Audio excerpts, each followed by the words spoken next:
Thank you for tuning in for this edition of Justice Watch with Attorney Zulu Ali. I am Attorney Zulu Ali with the Justice Watch crew, Rosa Nunez, Michael Clark, and Dr. Akil Bashir.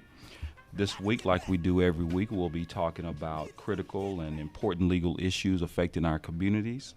Our topic today is a call to action, religious institutions, and their impact on criminal justice. Our guest today is Imam Ron El Amin and Pastor Frank Hernandez. Imam Ron El Amin has been a member of the Muslim American community associated with the leadership of Imam Warith Deen Muhammad since 1975. In 1980, he was elected the resident Imam of Muhammad's Mosque in Riverside, California. In 1987, he traveled to Saudi Arabia, where he studied Quranic Arabic at the Institute of Arabic Language at Imam Muhammad Ibn Saud University in the capital city of Riyadh. While in Arabia, he performed the Hajj, Islamic holy pilgrimage in Mecca, and later visited many of the religious and historical sites in the sacred city of Medina, as well as other areas. In 1991, upon his return to the United States, Imam El Amin served as the first Muslim chaplain hired by the state of California Department of Mental Health. In 1999, Imam El Amin was part of a delegation headed by Imam Warith Deen Muhammad, who was invited by the Focolare community and the Vatican to visit Rome, Italy. There he participated in a 3-day Interfaith World Conference, Muslim Friends of the Focolare, and was able to tour religious, cultural, and historical sites of Rome and Florence. The delegation was later invited to the Vatican, where Imam Warith Deen Muhammad met Pope John Paul II, and in his presence spoke to an audience of over 100,000 people. In 2002, he received the Ambassador for Peace Award from the Interreligious and International Federation for World Peace for his work in bridge building among diverse religious communities and cultures. In 2005, Imam El Amin headed a delegation of 10 to Japan, the first of series of goodwill tours designed to introduce Muslims of African American descent to world cultures and also to share their experiences with the world. In 2007, he served as president of the Muslim American Chaplains Association and currently serves as convener of the American Muslim Community Endorsement Agency. In 2011, he was selected to serve as a permanent member of SACIR, the State Advisory Committee for Institutional Religion, designed to advise the governor on religious affairs with regards to state institutions and the local community. He continues to serve in that capacity today. And Pastor Frank Hernandez was born and raised in Corona, California, and is married with 4 children and 7 grandchildren. At the age of 12, he joined the gang. Shortly thereafter, he got arrested and continued to live his teenage life in and out of juvenile hall. He ended up spending all of his high school years in juvenile hall, boys' homes, and Twin Pines, a juvenile detention center in San Jacinto Mountains. At 17 and a half, he was arrested. He was released from juvie, and he met his wife of 30 years and ended up going to prison in 2004. Halfway through his term, he encountered the Lord through a prison ministry that came to the prison. When he was released, he kept his focus on serving the Lord. He got a job in 2007 working as a drafter, where he became a manager of an engineering department, and currently he's a safety and fleet manager for the same company, and he was able to accomplish that with no formal education. And in 2010, he and his wife were ordained as ministers at a church in Riverside called Good News Church. Then in 2005, they were commissioned and sent to start their current church, Kingdom Living, also here in Riverside. And it targets those in gangs and drugs in our communities, as well as anywhere they can be effective. Last year, he went to Africa and will be going back in July for missions. He's also starting to complete his first book, and he's looking to be released at the end of this year. So for both of our guests, I want to thank each of you for joining us today. One of the things I want to begin by is talking about, one of the things that is kind of like a common denominator, at least from my perspective, as well as my staff here, Bilal, who actually spends a lot of time dealing with youth, as well as Dr. Akil Bashir, who actually spends a lot of time in the street dealing with people they got their pulse to the street, and myself, practicing and representing individuals who are both inside of the institutions as well as those who are facing incarceration.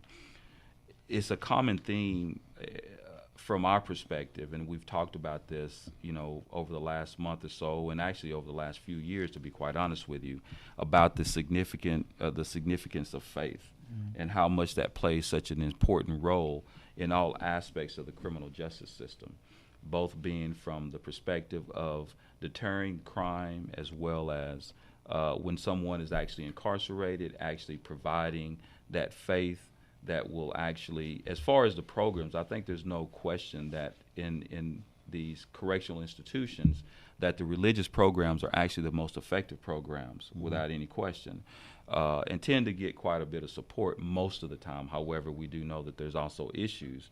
And when we're talking about reentering into society, the importance that that faith-based that people have when they come out, putting people, giving you that moral barometer and giving you that for whatever, regardless of whatever religion you're speaking of, when you have individuals who are able to begin to start getting in touch with their faith and worshiping their Creator, I believe that the recidivism rate is extremely high, keeping individuals from, going back, because the recidivism rate is so high in the United States. I mean, I think it's like 60%. They say that basically within the first few years of being released from prison, probably 60 to 65% of the individuals that are released go back. I mean, and it depends on what numbers you're looking at.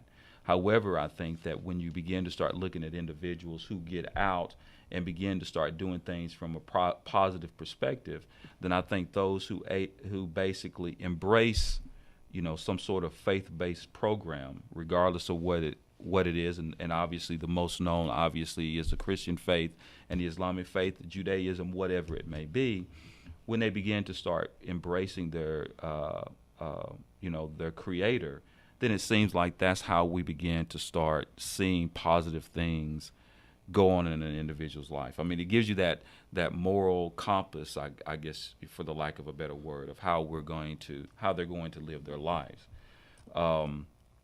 And the United States, obviously, I was looking at a statistics. It said that the United States has 5% of the world's population, but 25% of the world's incarcerated population. I mean, and that's very alarming, and when we can talk about doing all kinds of things to assist individuals from trying to, first of all, getting themselves into situations where they're dealing with the criminal justice system or going on the wrong path, or as well as what's happening as far as corrections is concerned, or whatever is going to happen when the individual is getting out and preventing that individual to come back.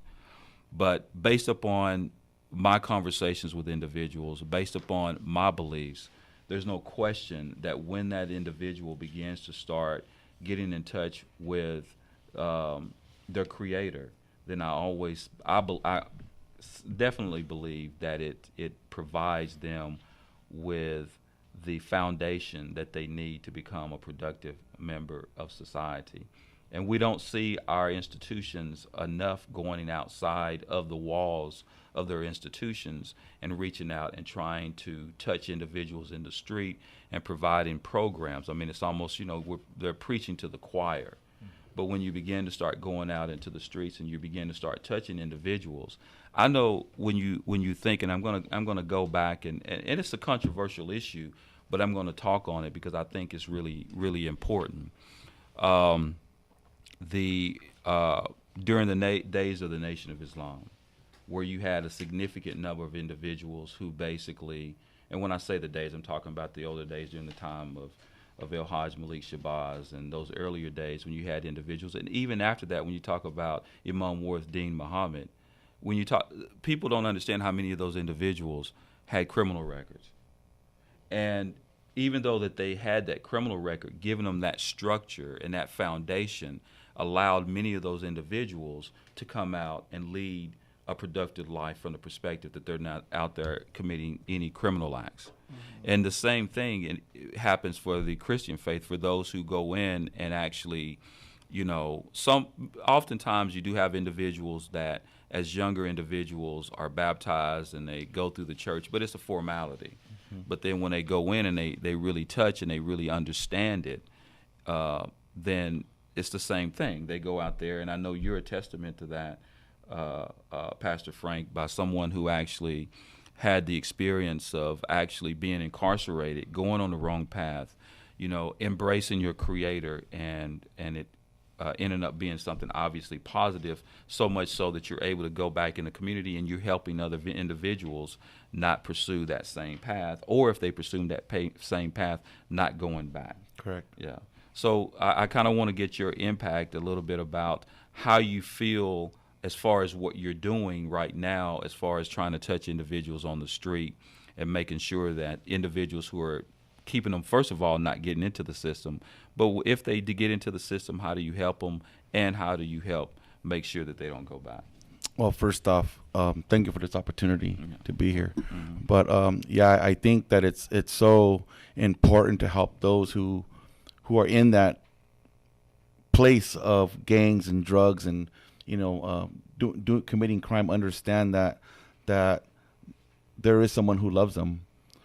Besides their mom and dad, and of course we know all those things, but there is our God is who loves them, so much so that in the Christian faith, He sent His Son to die for them, and we have to help them understand that. See, I have a little saying that says everyone knows what's wrong with them, but not too many people know what's right with them. And when we help them understand what's right with them, well, then they can start understanding that the call in their life is bigger than themselves. Mm-hmm. That there is something greater, that there is something bigger than them, and it helps them, and it kind of sets the course. The scriptures say that without vision the people perish, and it's helping them understand that there's a vision for their life, that they have purpose, they have destiny, and when they understand that, now they're more inclined to make right decisions versus making the wrong decisions. Mm-hmm. I deal with people who've been involved in gangs and drugs all the time, and it's instilling that understanding into them. Of course I'm going to be receptive, of course I'm going to be not receptive. Mm-hmm. But when they become receptive to it, you begin to see the changes in their life, and how they, instead of acting out how they used to act out, they begin to act out differently. Mm-hmm. Because now they have a change their mind begins to change, and they begin to be receptive to Scripture. They begin to be receptive to an understanding that I don't have to act this way no more. There's something bigger than me, and there's a call in my life, and I think when they understand that, it makes a big difference. Right. And Imam Ronell Amin, how do you, from your perspective, how do you see our community reaching out, and how important is it? Well, I think we must reach out, and it is of the utmost importance. I started out as a young man, 23 years old, and I joined the Nation of Islam. Mm-hmm. And I was a foot soldier. Mm-hmm. And you read some things on my bio that I'm doing now. Mm-hmm. I'm back and forth into Sacramento, sitting at the table with folks. Mm-hmm. But whatever I am, and whatever people say I am, that will never negate the fact that we have to roll up our sleeves, and we have to be willing to bring someone into our embrace, and let them walk with us, and mentor them, and let them feel our love, and know that we are concerned about them. Before I came here today, I stopped to talk to a young man that I've been working with. Mm-hmm. He comes from a pretty horrific life. He was pretty rough background. Mm-hmm. And he's decided that he wants to be a Muslim now. Mm-hmm. So that's not going to be easy. Right. One of the hardest things for young brothers and sisters is to pull the pants up. Mm-hmm. That's not the most important thing. That takes time. But we need to understand how difficult that is when the whole identity, everything is connected to that. And so I think we as leaders, we have to be willing to do that. Someone took me into their embrace. I had several mentors, and they walked with me to let me be with them, and they taught me many things. And some of those people I have washed and shrouded their bodies and placed them in their graves. But were it not for them having that kind of concern and showing me that kind of love, I wouldn't be sitting here talking to you at this table today. Right. I think that's where it begins. Right. Of course, it's much broader than that, but I think that's the root where the foundation lies. Right. To have that heart and that mindset for that. Right. Yeah, I know, speaking with both of you, I mean, it's just so, realizing, at least from my perspective, that, these individuals that, for whatever reason, are, I'm always the one that always believes that, my Creator's testing me. You know what I mean? And as an attorney, I always tell people that, the most valuable person is a witness. Right? A witness that didn't see anything don't mean anything, right? That's right. And so, when you have somebody, I always say that it's the same thing in life. When you have someone who goes through certain things in life, like yourself, Pastor Frank, and the things that, like you did, Imam Ron, you could tell you have a testimony. Yes. That you can give to people. And I think that God, there's no accidents, and He puts us through these tests and these trials, and then you can tell someone about your story, and then you can help somebody. You know what I mean? And I'm always amazed, how a person can come from the situation like like Bilal, who had a life sentence basically. Yeah. And he's reformed, and through his faith he's reformed himself, and now he's actually mentoring other people. And now people can look at him and they can say, I can come from this to there, because everybody's struggling with something. That's what you always hear. Everybody's got a problem, everybody's struggling. I'm dealing with this, I'm dealing with that.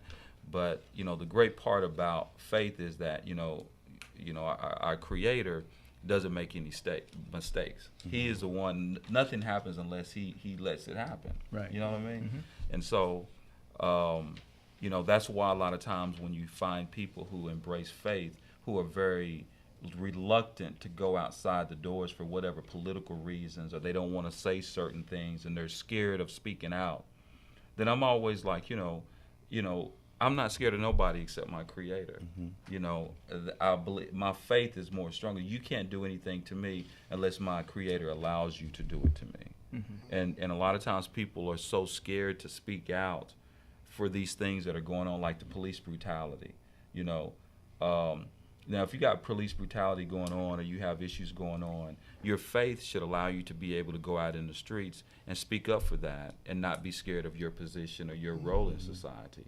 If somebody that my Creator, his creations, I'm going to speak up about it. If I'm going to see wrong, my faith allows me to do that.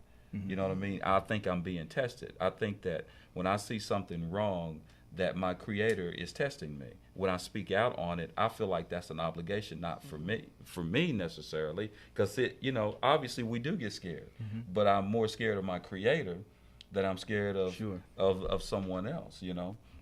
So I think that's what happens a lot of times when you have individuals who are actually involved, who are in our faith-based community. They're fearful of going out and speaking out in a way that sometimes scared them. I mean, like some of them, they belong to, like there's an hierarchy in certain religious organizations. Sure. You say, hey, man, can you come and help me go out here? I want to talk about the situation that's happening to this individual in the street, or I want to start some sort of program. They say, well, let me go up and talk to, somebody in the hierarchy of the church or wherever, and they come back and say, I don't think they want me to speak on that right now. And that's kind of troubling to me. Yeah, I think that, when you get that burden, when you get that, it's kind of like a woman when she's pregnant, she starts to get the starts from the baby kick, you know, and there's signals when it's time to go into labor. There's indicators, there's flags that a woman knows, hey, it's time, and it's almost like that what you're talking about. When someone gets that kicking, that nudge to do something, you know, and religion does that. You're absolutely correct. They hey, well, let me go talk to, you know, my pastor to make sure this is okay.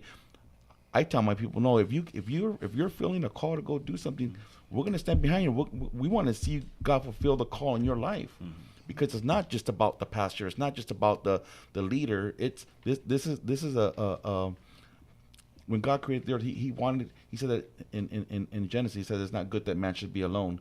He meant for us to be in community. He meant for us to be surrounded and do things together. It's better when we do things together. You know, when we do it by ourselves, you know, we lose sight, we get misguided, we get sidetracked. But when we have those around us that are doing something together, we can accomplish more together than we can by ourselves. Right, absolutely. And when somebody says, hey pastor, I want to go on the street, I want to go talk to, you know, this gang or these guys, this set of guys hang out in the corner, let's go. Right. Let's go talk to them. You know, and that's right. That's absolutely correct. You know, a lot of times I think in the religious mindsets, you know, we have all these hierarchies of sometimes it's good, but it also diminishes those who are getting the urge to do something that they feel God's calling them to do, and we end up shutting them down, and they get discouraged. They feel like, oh well, you know what? Then just forget it. You know, maybe I'm not of no value to go do something like that. And they lose sight of who God created them to be, and their gifting of the possibility of what could have happened if they would have went. That's absolutely right. Yeah, I think also that I'm encouraged with the position that, well, he's not that new anymore, the Pope has taken with regards to his parishioners, that, you know, he's saying, look, we've gotten too comfortable, and we need to come out from behind these walls and go out into the society, out into the alleys, the parkways, the walkways, etc., and embrace the people. This, in my opinion, or in my estimation, is the work of Christ Jesus. It's the work of Muhammad the Prophet, who said that if you see a wrong, you should first try to change it with your hands. And if you can't change it with your hands, you should speak out against it. And if you can't speak out against it, if you don't speak out against it, then you should at least hate it in your heart. So I think what has happened, I think the church, when I say the church, I'm talking about myself, okay? I'm the only Muslim in my family. And so when I go to the church, I'm comfortable. You know, I was going to talk to you about visiting your church. I think the church has failed in this sense, and even the mosque, because the mosque, we're like the new kids on the block. We haven't been too long here in this country, comparatively speaking. But I think the religious leadership has kind of set back and allowed corporate America and also Hollywood to define our lives for us, to define our cultural life, to tell us what we should eat, with whom we should associate, what we should wear, and all of these things. And that has always been the traditional role of the church. That's the role of the mosque. I mean, the mosque has always served as the center, the hub of the community with regards to the life and the traditions of Muhammad the Prophet. But now we don't see that happening, I think, mainly because of politics and money. Has distracted us from the work of Christ and the work of Muhammad. Absolutely. And it's also, you know, has came to building that bridge between, you know, the Muslims and the Christians. You know what I mean? I know one time when I was in Nashville, I was asked to give a talk about religion. They asked the rabbi, they had a Christian minister, and the teacher I worked with her husband as a police officer, and he asked me to come and speak on Islam, right? And so we got to talking, and I spoke with this kid, and he said something to me was probably one of the most brilliant things that, I mean, he couldn't have been no more than like 7 or 8 years old. And he told me, he says, he said it's like the number after it was over, we got an opportunity to talk to the kids, and he said it's like the number 7 because we start talking about fighting over religion. And he says, like one kid says 5 plus 2 is 7. One kid says, his parent says 6 plus 1 is 7. And one kid says, 4 plus 3 is 7. And you're fighting, right? And you're fighting over the same thing. Mm-hmm. You know what I mean? And I can say it because like most of us, we came through, we reverted. So in other words, I grew up in the church. Mm-hmm. And I reverted to Islam, 20-something years ago. And so for me, I really know the similarities. I know how ridiculous the arguments and the arguments about who's right, who's wrong, they teach you this, they teach you that, regardless of who's saying it, is that in the final analysis, everybody wants the same thing. Mm-hmm. And it's the same God. There's not 3 different gods, there's only one God. Correct. You know what I mean? And the thing about it, regardless of what I think about an individual, and regardless of what that individual thinks about me, if we're really here to serve our Creator, we're going to get along, regardless, because the doctrines of what our Creator teaches us is going to make that happen if we're following His path. You know what I mean? We're not going to mistreat anyone. We're going to try to, and you're not going to proselytize someone by doing something bad, because God is not hate.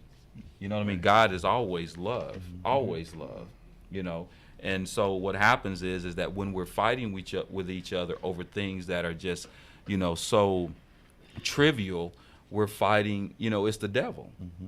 You know what I mean? It's just an opportunity for the devil to get involved and to allow us to do crazy things and mistreat. I'm not mistreating anybody because, my God does not allow that to happen. Your God does not allow that to happen. Your God doesn't allow that to happen. We're going to get along. I mean, it absolutely makes any sense. So once we bridge that gap and realize that there's nothing for us to fight about, then we should work from an interfaith perspective to reach out in the community and bring people, embrace people, and show people love. Yes. Mm-hmm. You know what I mean? So instead of just showing people hate, you know what I mean? I mean, how are you going to say, I love my Creator and I'm following my Creator, and I'm hating you because you don't, maybe, you're a Christian, or I'm going to hate you because I think you're a Muslim because I'm believing these things that people are saying, and even if they're saying, even if there could be even truth to it, I'm still going to love you anyway, because my God tells me to love you. You see what I mean? So, and that's what we need to teach people. That's why there's so much violence in our society, because it's not something that necessarily manifests itself in the streets. It manifests itself from our leaders. Our leaders are violent. That's the way they deal with everything. The same way that gangs deal with each other is the same way our government deals with people from time to time. You know what I mean? Because you just can't fight everybody. There has to be love, and you're fighting over things that are superficial, and it makes absolutely no sense. Correct.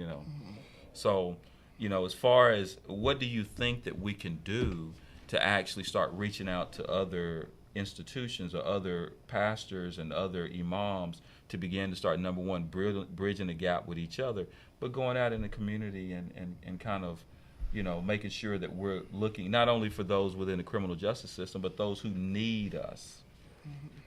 I think probably what we should do, what I try to do, is form alliances with people that think like me, or I think like them.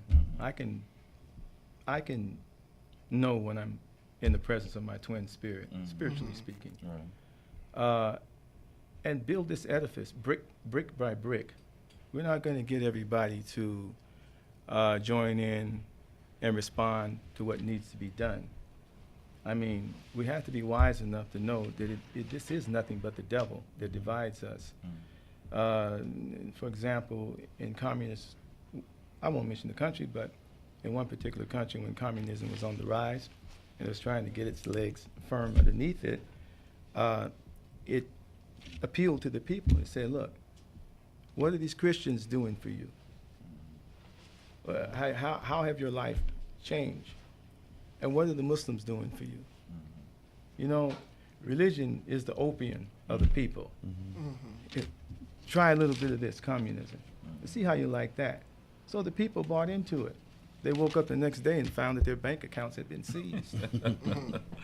So the enemy is not the Muslim, it's not the Christian, it's not the black, the white, it's not your wife, it's not your husband. The enemy, our enemies are lies, innuendo, distrust, suspicion, hatred, misinformation. You turn the TV on these days, you see the spirit and the language you see coming from Christians is nothing but pure hatred. How can you say you love God, but you hate people? It's impossible to love God and hate people. Those dynamics don't merge. You have to first love people. That proves your love for God. You see Muslims not following the spirit nor the letter, the tradition of the Quran, spewing out nothing but hatred, killing their own people, killing innocent people. This is what we're seeing in the world today. So there has to be someone that's willing to extend a hand and say, hey, you know, brother, let's go and walk together and let's tackle this problem. And together, united, we can have an effect on this. We can make changes, because through faith you can do anything, you know. Christ Jesus was the one that said your faith has saved you. So I think it's going to have to happen like what we're doing right now. You know, you extend an invitation to me, and naturally I'll come and do whatever I can. And I think that's how we do it. And we build it up. Yeah, you know, whether you're Muslim, whether you're atheist, whether you're Christian, you know, Buddhist, Hindu, it doesn't matter what you identify yourself with. Love knows no boundaries. Love is not prejudice. Love is it's something we all look for. You know, when a young boy or girl is in high school, junior high school, you know, even early elementary, they like a boy, they like a girl, they're attracted to someone. Love knows no boundaries. It doesn't, you know, it's not prejudice. And I think if we start that at love, because we can all look at each other and see the difference in each other, but if we're looking to see what we have in common with each other, and that's love, is we can do more with that, and let that be the foundation, let that be the starting point, and then we can walk together. You know, instead of looking at what's different. Well, I don't like this about you, and I don't like that about you. But when we can come back to the place of love and say, hey, this is what I love about you. This is, you know, I love it because you were made in the image of God. You know, you were God's, you made in His likeness, in His image. Let's start there. You know, because we are all at that starting point. And then we can hold hands together and we can walk forward and accomplish more. And like I was talking about, accomplishing more together, because love has to be the foundation of that. And if not, you know, it's going to get misguided. It's misguided if it's not starting at that point. You know. Yeah, most definitely. I mean, you know, when it comes to recidivism and faith and stuff like that, I can kind of directly relate to that. You know, considering the fact that, you know, back in 1983, I started going in and out of juvenile hall. I think from 1983 to 1986 was a 3-year span. From the time I got out from doing 9 months of juvenile camp, I was back in within a couple of months. Up until like 1986, when I actually received a life sentence. And from 1986 to 1994, I encountered Imam Ron Al-Amin in 1994. I became one of his students. In fact, he put so much trust in me. When he would leave and not be present, I was to act in his capacity at that particular time in Chino State Prison. And it's been years, and then it's 24 years later, I'm sitting here at the table with him. And that just shows you, that speaks volumes in terms of what faith can actually do. You know, I didn't go back to jail. I didn't, you know, repeat, you know, from that point on. He was my second teacher in Islam. And I think that now when I look at, you know, the impact that religion have and faith have on individuals, We tackle it inside. That's once a person has made the mistake and been there. But I think it's more critical for us to, be on the outside of these walls and tackling the issue on the outside of this wall, so they don't have to go to prison. Like you say, you can remember back in the days of, the Nation of Islam, when something happened in the community, they was on the forefront.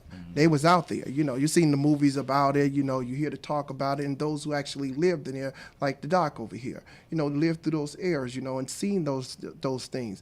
And I think that whenever we have those critical issues that confront our community, whether it's black on black crime, brown on brown crime, police brutality, whatever it is, we don't see the church. We don't see people from the masjid out there on the forefront.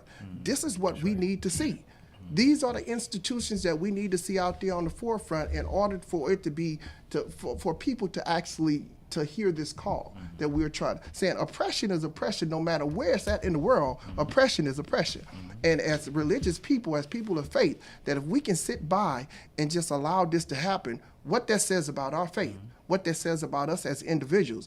And you expressed about what the Rasul sallallahu alaihi wasallam said about change it with your hand or change it with your mouth. But when he said you don't speak out against it, it is the weakest of faith. The weakest of faith. And who wants to sit on the weakest of faith? I surely don't. And so this opportunity for us to speak right here, to open up this dialogue, I think it opens it up to the people who are listening, saying that we need to, so when the next time that the next police brutality happen, we'll see our religious, institutions out there on the forefront of the line. Right. That's absolutely right. Yes, sir.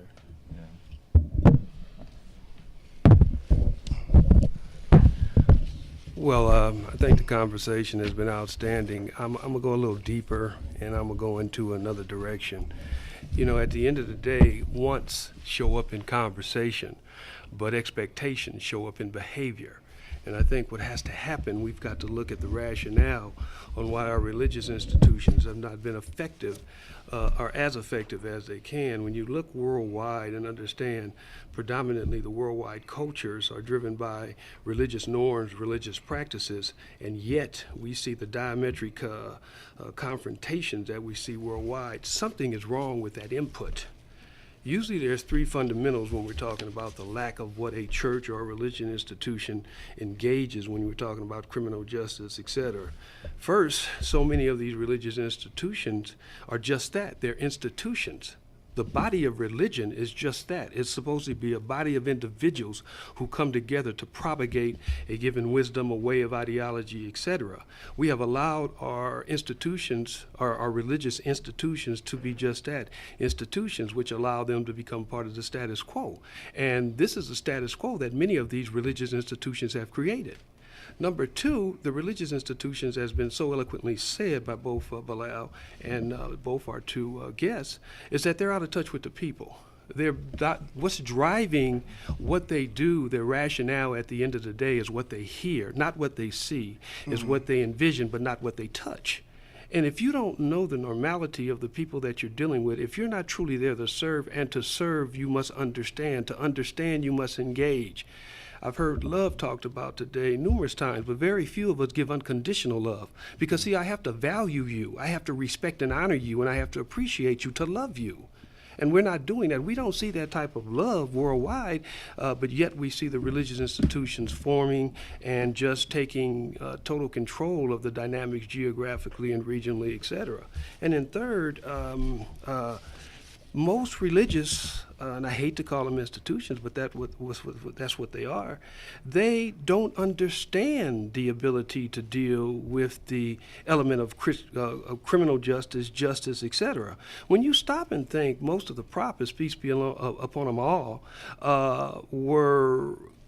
came into fruition under unjust environments, under unjust normalities, under unjust individuals who did not like the concepts that they were bringing, and most of your prophets, alayhi salam, were condemned. We looked at most religions were born out of injustice, and yet here we are today as religious institutions afraid to go in and balance the unjust circumstances that are predominantly controlling the dynamics of the world.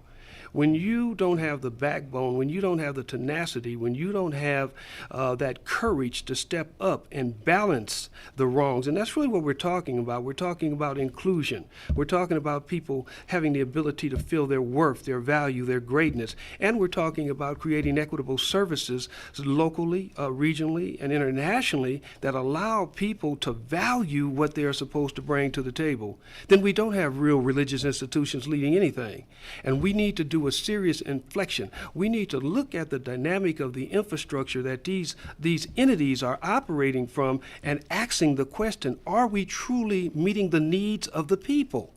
When you look at the amount of poverty, when you look at the amount of person-to-person destruction, when you look at the amount of wars, when you look at the amount of just the lack of value of each other, something is wrong with the dynamics of the input that is going in that has to be changed. We will have brothers like these and individuals that will stand up and step up, but that can't be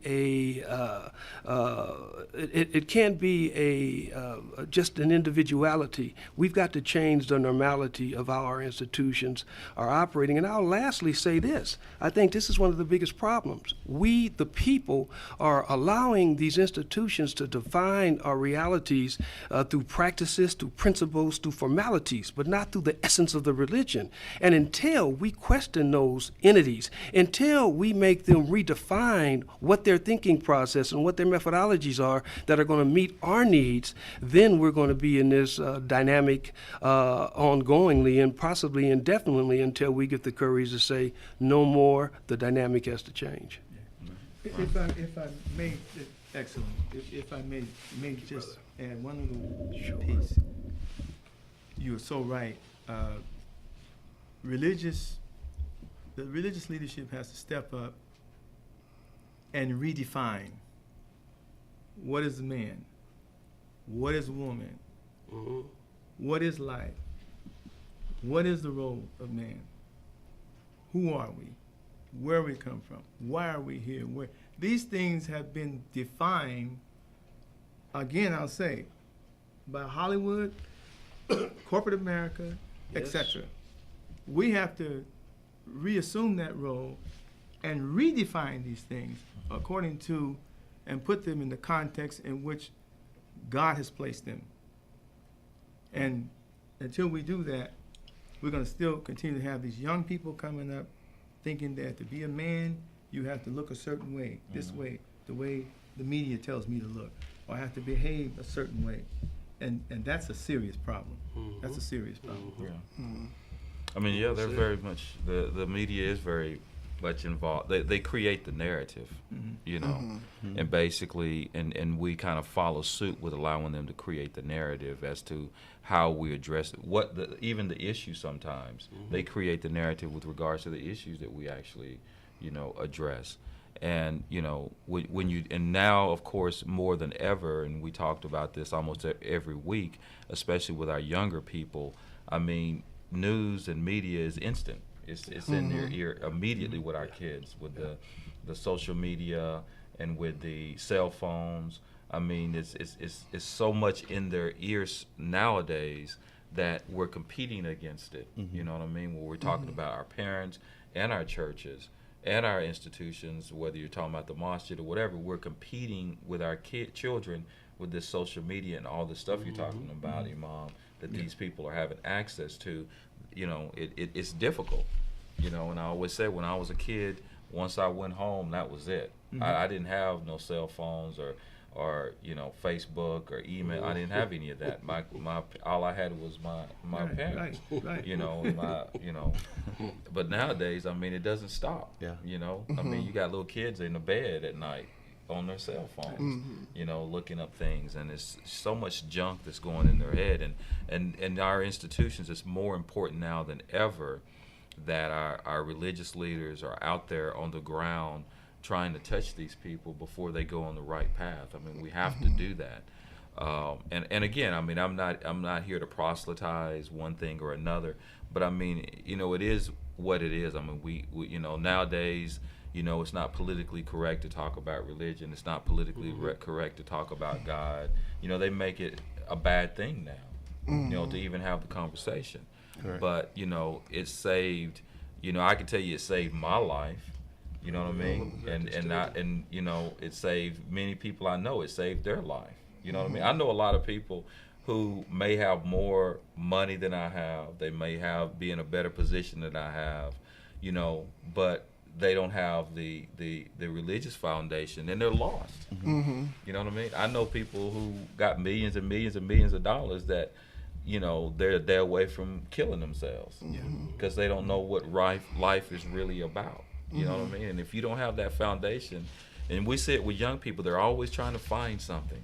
You know what I mean? They're trying to find what's going to make them happy. They go from one thing to another. If I get the job, I'm going to be happy. If I marry the right person, I'm going to be happy. If I got the right money, I'm going to be happy. If I got the right house, it never stops when you don't know really what life is all about. Because if you don't have, you know, faith and you don't have your Creator, it don't mean anything in a final analysis. You know what I mean? Because, you know, like they say in the military, I've never seen an atheist in a foxhole.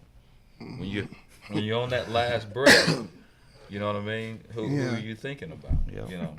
You know, I think it's important. You know, I know for me, is understanding that people are going to make mistakes.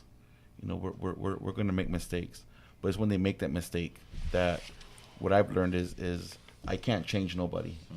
You know, I can't take the responsibility and try to change somebody because I can't. What I can do though is position them to encounter God, to position to encounter Jesus, so that when that happens, they will begin to make a change. You know, and that's one thing that I do when I encounter people in the streets. I'm not trying to change them. I'm trying to position them to encounter, so that they can be encountered by the love of God, and that will change a man. You know, for growing up, you know, especially, you know, without fathers, we have many children growing up without fathers, and I believe it starts there. You know, we have something inside of us that we want to be loved by our fathers, and when that doesn't happen, we grow up misguided, not understanding what love is about. We relate to God by how our Father has treated us. If we didn't grow up with it, we don't have the understanding of a father's love. And so for me, I think that we can come back to the basics. You know, you can't teach if you haven't been taught. You know, and I think if we start instilling that understanding to men, teenagers, you know, adult males, to get back to their children, to come back and to begin to love them. It's never too late. It's not too late to come back and start to loving their children again. You know, and start showing them, start helping them. You know, but going back to what I was saying is I've understood that, hey, I can't change anybody. I'm not in a position to change people. Or, you know, what I'm doing is I'm introducing them to Jesus, to God, so that they can make that change that they need. You know, and I'm just there to help them along the way, because people are going to make mistakes. And what happens, especially in the ghettos and in the barrios all across the nation, they're very passionate people. You know, in prison, you've seen a bunch of people that were very passionate about what they were doing.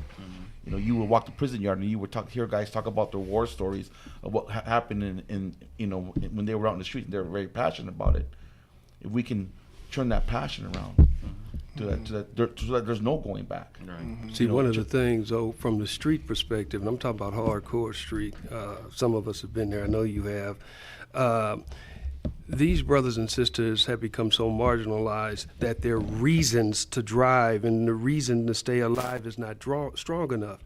And if that religion is not giving us and reinforcing the reason to live, the reason to assume the essence of my divinity in life, I'm not going to gravitate towards that religion, because so many other things have failed me, especially in marginalized communities where nothing is there for the individual. So we can't, at the end of the day, just drop a religion and say, follow this and you'll be loved, accepted, etc. If you don't give me the rationale of the reason to meet my needs, if I don't have that essence and that driver is not coming out of me, viva that religion, I am not going to stay with that religion. I am not going to embrace that religion. Matter of fact, I'm going to run away from that religion, because I'm going to feel that religion is going to pump me at the end of the day. So we've really got to understand that dynamic, especially on the streets today. Because we've got brothers all over being taught religion, and yet a week, a month, or two later, they're more going back. destructive than they are before. So we just got to understand that. I agree with what you're saying, but we got to understand the whole complex, the whole holistic nature of really what's going on out Well, there. I think it goes back to we're selling them a false bag of goods, so to speak, because we come at them, we tell them, hey, go to church, serve God, and your life's gonna be great. That's right. And when push comes to shove, sometimes their life gets worse, and they're like, hey, wait a minute, I thought this thing was supposed to help me, and it's made my life worse. You know, and what happens is, you know, there's a portion of scripture that when Jesus was born, in scripture tells us that they started killing all the newborn babies from 2 years and younger because they were trying to find out who it was. And I think that the devil tries to kill us in our infancy, in the beginning of your dreams, in the beginning of your walk with God. He tries to take you out in your infancy because you're defenseless. And he says, look, I'm going to attack you at this time because you're defenseless. And I think if we can understand it, come behind them and reinforce that, hey, we're going to be here with you. We're not going to leave you. And that's the whole thing. When little boys are growing up in the streets, you know, and there's and they're facing they get jumped in a gang because they felt they're by themselves. Hey, I need a gang to back me up. I can't get to this by themselves, and the gang will be there for them. The gang will I mean, I know that the gang will back you up. They'll die for you. Yes. And in the same sense, will your brothers in Christ do that for you? Yeah, you know, this is a subject matter, of course, that can go on and on and on. And you know, the thing about it is, I remember my mother once telling me, she says, you know, son, you just have to pray. You know, you guys got to pray about it. You got to pray about it. And, you know, and I used to sit back and I used to think about it. And I said, okay, yeah, I pray about it, right? But then I remember reading the scripture said that faith without works, you know. You know, is nothing, you know? So where is the works? And the works is the application. You got to go out there and you have to put work in the streets. I remember, look, when I first accepted Islam and they said that, okay, you're not allowed to turn the other cheek. You know, I come from the hood. You know, I came from the deep part of the hood. You know, I didn't want to be no punk about nothing, you know. You know, let alone, you know, once I got, you know, became a Muslim, you know, I didn't want to be a punk. So when they say I don't have to turn the other cheek, I was like, oh, yeah, I'm with this. Because, you know, so the thing about it is, even with this fight right now against oppression, that fight is still there. And I think for the people, that fight has to be there. Those works have to be there. Don't just sit at the house and just think you're going to pray and think it's going to be over with. You have to put the work in. Yeah, most definitely. Yeah, and most certainly, you know, like you said, we do not have the power to change, but we have the power to influence because God has called us to be different. Yeah. And I feel like it's so important for, you know, all of us and all of you to be sitting here and be talking about issues that are important in our communities and to, you know, do action, to be active and actually inform people that we have to take action. The time is now in such, you know, crucial times and how our culture is nowadays, that we have Kim Kardashian in the news, you know, going to the White House and lobbying the president on trying to pardon someone from prison. So it's a different culture. It's totally different, but, you know, it still stands. We are called to be different, to be change makers. So, you know, I encourage all of those of you listening to in the radio to, you know, tune in every Sunday and to call 909-792-5222 if you ever want to be involved in the talk, and also to log into our Gmail, send us emails if you have any comments, concerns, justicewatchradio@gmail.com. Back to you, Mr. Ali. All right, thank you. All right, again, man, I really enjoyed this topic, man. I really hope that we can continue and do a series on this topic because I think it's really, really important. And I really appreciate both you, Imam Alameen, for coming in, man. I'm blessed that you know, with your presence, as well as you, Pastor Frank, for coming in. And hopefully you guys will come back again and bless us with your presence. On behalf of myself, Attorney Zulu Ali, and the Justice Watch crew, Michael Clark, Rosa Nunez, and Dr. Akil Bashir. We'll see you next week, the same time, same place, same channel.